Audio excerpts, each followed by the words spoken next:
Well, let's talk to former member of the Sex Pistols, Glen Matlock, who you saw in that little clip there. Good to see you this morning. Look, how important is it to keep alive all these little spots that have been the heart of music over the decades?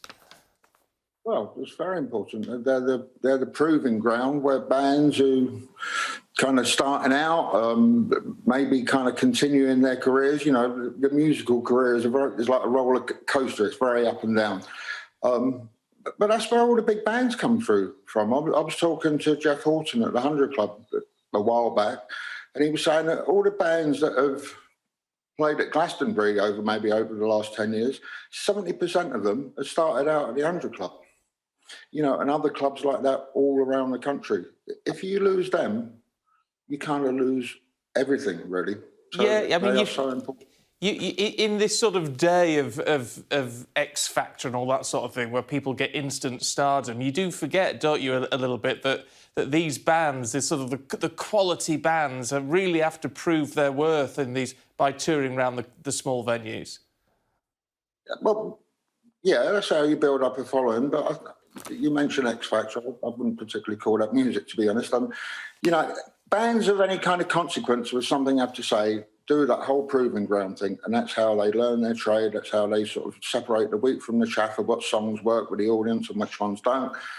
Then, you know, and that's basically, you got to keep that going. Otherwise, you got nothing. You know, and that happens not only in this country, but all around the world. There's a whole touring scene through Europe, or there was. I mean, how Brexit's going to affect that, I really don't know. I think it's a terrible travesty.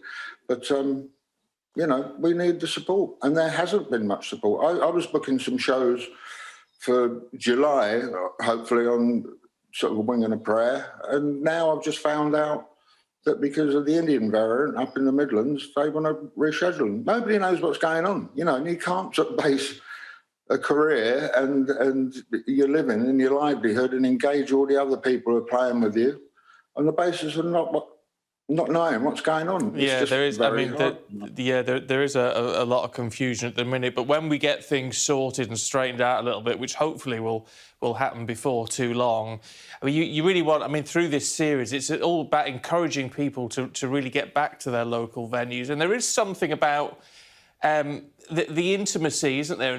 And seeing a band when they're a little bit more raw and being at the beginning of their journey, which is brilliant for a music fan, isn't it? It is. That's what it's all about. I think if you're a songwriter, which I consider myself as, and you're kind of engaging with people with a song that you might have written 40 minutes ago or 40 years ago, and when people kind of pick up on what you're trying to say and identify with it, it's great. If you're doing a big arena, that's kind of cool because you're doing well.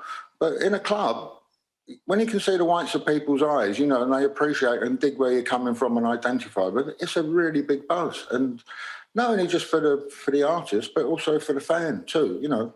And you only get that in the close proximity. But how are you going to get that close proximity with what's going on? I've been invited to, Chrissy Hind invited me to some show she's doing soon.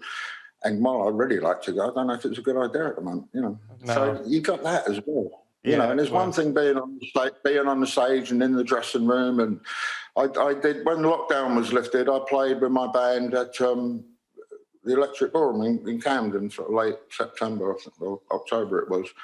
And that was sort of a socially distant show, and there wasn't that many people there because there wasn't allowed to be there. But I was fortunate, and I was backstage, and I could have my own little dressing room.